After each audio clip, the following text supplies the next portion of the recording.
Ito, yung sinasabi sa atin sa Bible. Amen? Sabi sa Proverbs 3, 5, 6. Okay? So kung may Bible kayo, please paki-open at please paki-sulat po dito kasi napakaganda po ng verse na ito sa Bible. Marami na pong patotoo itong salitang ito at malaki na ang naging impact. Ano ulit ang ating verse? Proverbs 6. 3, 5, 6. So, pwede nang itaya sa Bible. Sa Bible. Wedding daw. Okay, Proverbs 3, 5, 6. So, sabi dyan, sabi sa English, trust in the Lord with all your heart and lean not to your own understanding. In all your ways acknowledge Him and He shall direct your path. Sabi naman sa Tagalog, kailangan na ng mata, tumiwala ka sa Panginoon ng buong puso mo at huwag kang manangan sa iyong sariling karunungan. Kilalanin mo siya sa lahat ng iyong mga lakad at kanyang ituturo ang inyong mga landas. Yan ang sinasabi sa Bible. Alam nyo, sa umagang ito, gusto kong maibigay sa inyo o maintindihan o makuha natin yung word na trust. Sabi natin, magtiwala. Magtiwala. O, tingnan mo, katabi mo, sabi mo, magtiwala. Magtiwala. Kung wala kang tiwala dyan, alam mo na. So dito, paano nga ba magtiwala? Alam mo, hindi mo magagamit ng word na tiwala kung hindi ka nakaranas sa mga panahong hindi ka sigurado. Amen? Kung sa mga panahon na hindi ka naging sure. Amen? Alam mo mga anak, pwede natin isara muna, pwede natin iganon muna siya. Yan, para may privacy kayo dyan. Ano? Ayan, di ba? Okay lang, ano? Okay lang, hindi naman mainit na yan eh. Pero pag mainit, nakabukas yan. Ayan, may privacy na sila. Okay, ayan. Okay ba lang ba sa inyo yan? Para sila nakakabuelo din, kawawa naman sila. Okay. So, yung pagtitiwala, hindi natin, ulitin ko lang, hindi natin magagamit ang word, ang salitang pagtitiwala kung may pagkakataon sa buhay mo na ikaw ay dumanas ng hindi ka sigurado. Amen? Halimbawa, ikaw ba ay pag tinanong kita, yayaman ka ba? Yan ang mga usually. Yayaman ka ba? O tanungin mo ang sarili mo. O sige, daan na kayo mga anak. Hala. Tanungin mo ang sarili mo. Kausapin mo sarili mo. Sabihin mo, yayaman ba ako? Yayaman ba ako? Yayaman ba ako? Ayan, di ba? So, sagutin mo rin ang sarili mo. Yes, yayaman ako. O, di ba? Okay? Oo po. Okay, kung sagutin natin ulit, paano? Magsumikap. Di ba? So, andyan papasok yung pagtitiwala. Amen? Amen po ba? Nag-get nyo na yung word na trust? Hindi lang po yung sabing salitang tiwala. Gas na yung salitang tiwala. Amen?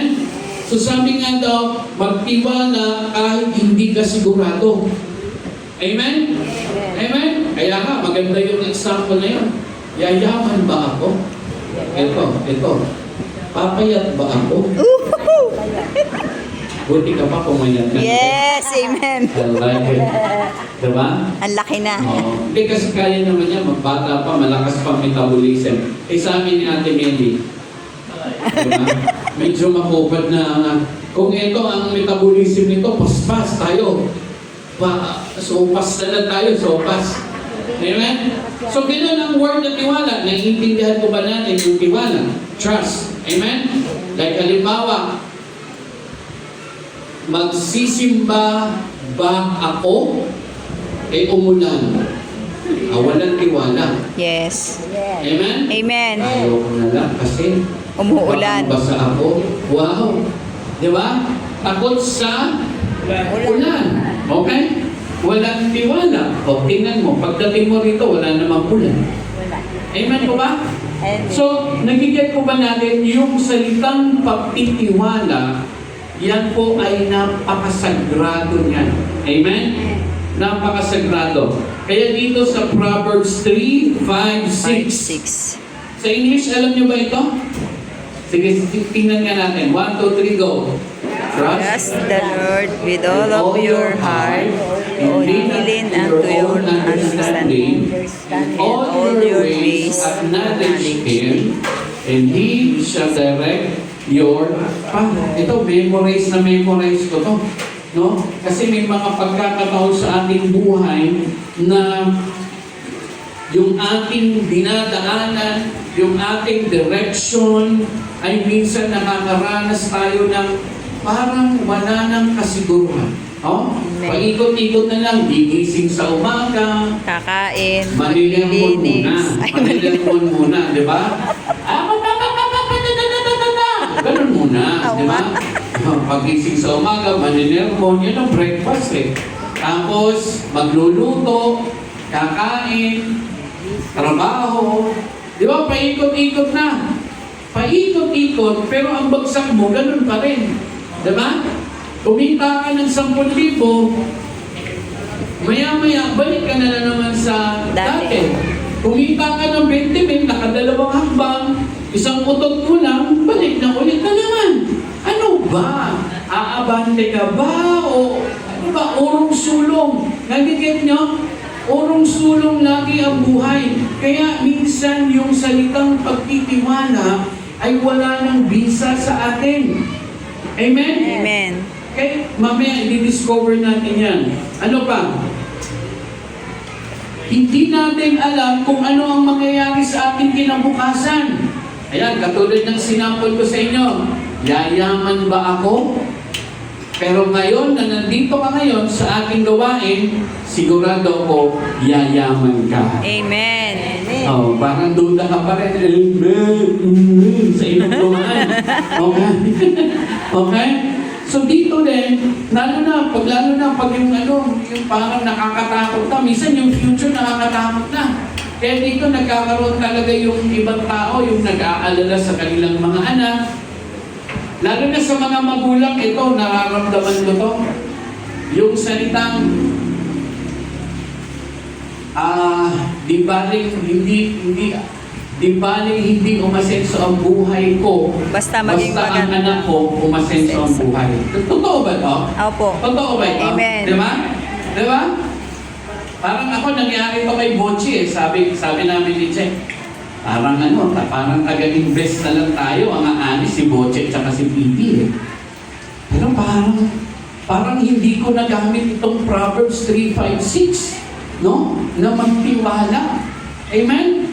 So ngayon, sasabihin ko sa inyo, ang susi na pwede kang paasensuhin din ni Lord ay ang salitang pagtitiwala. Minsan kasi nakakatakot, hindi ko na kaya. Baka isang patak na lang ng ulang, tigog na ako. Gawin yung mga fear, di ba?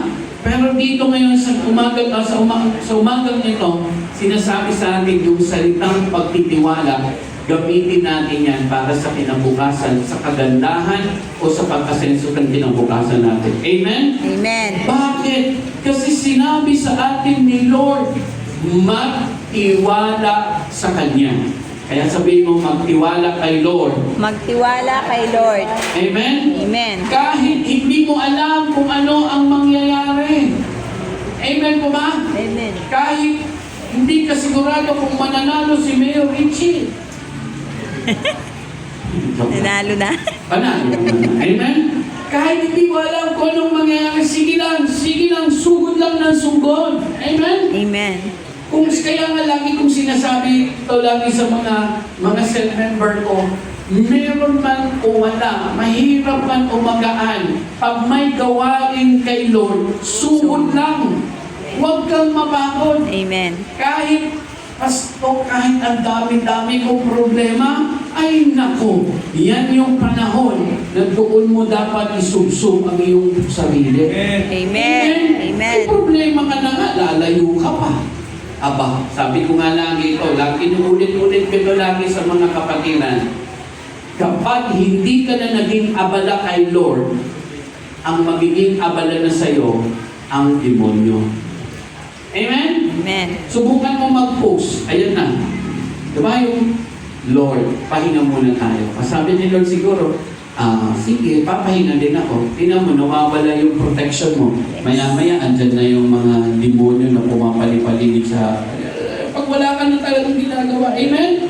Kaya keep yourself busy para kay Lord. Kasi sinabi sa atin ni Lord na magtiwala ka. 3:5-6, no? Nire-remind tayo, trust in the Lord. Amen? At yung pagtitiwala, hindi lang ito basta sabing sa muso, kundi sa puso. Amen? So tingnan natin yung mga matututunan natin. Point number 1, sabi sa atin, magtiwala, trust God beyond your understanding. Magtiwala kahit hindi mo alam kung anong mangyayari. Amen? Amen. Beyond your understanding. Kasi minsan, yung ating pagtitiwala, no? Dahil nga sa marami tayong listahan, no? Kung bibigyan ko siguro kayo ng listahan, no? Bigyan ko kayo ng chance, di ba? Pag ililista nyo dyan, di ba? Siguro uunahin ninyo, yayaman ako. Di ba? Pangalawa, yayaman ako. Pangatlo, yayaman ako. Minsan kasi, yan ang nagiging solusyon. Yan ang nagiging solusyon para sa ating mga problema, which is, hindi naman natin yan binabaliwala. Totoo naman talaga yan. Pero hindi ba natin pwedeng ilagay sa number 1, trust God? Hindi ba natin pwedeng ilagay na magtiwala kay Lord? Amen? Amen. Meron akong, bago kami umalis sa bahay, may pinanood kami ni Ate Che na video na way back 2014, tama ba? 2014, way back 2014, nag-pray siya. Sabi nitong tatay, sabi niya, Lord, I pray na magkaroon ako ng kotse. Sinulat niya yon. 2014. Tama ba? 2015. Tama, kasi after 10 years. No? So 2015, sinulat niya pala yun. Sabi niya, gusto ko magkaroon ng kotse. Nag-pray siya, first year, second year, third year. Pinag-pray niya pa rin yun. Fourth year. At minsan doon sa kalagitnaan, nawala na siya ng tiwala. Sabi niya, ay, parang hindi talaga ako magkakakotse. Parang ako lang, di ba? Parang pang-kotse lang talaga ako. Alam niyo ba na nung hindi niya na inintindi yun, nagtiwala na siya kay Lord, after 10 years, dumating ang kotse. Pero, nung nagkakotse siya, yun na rin yung panahon na kailangan niya talaga ng kotse.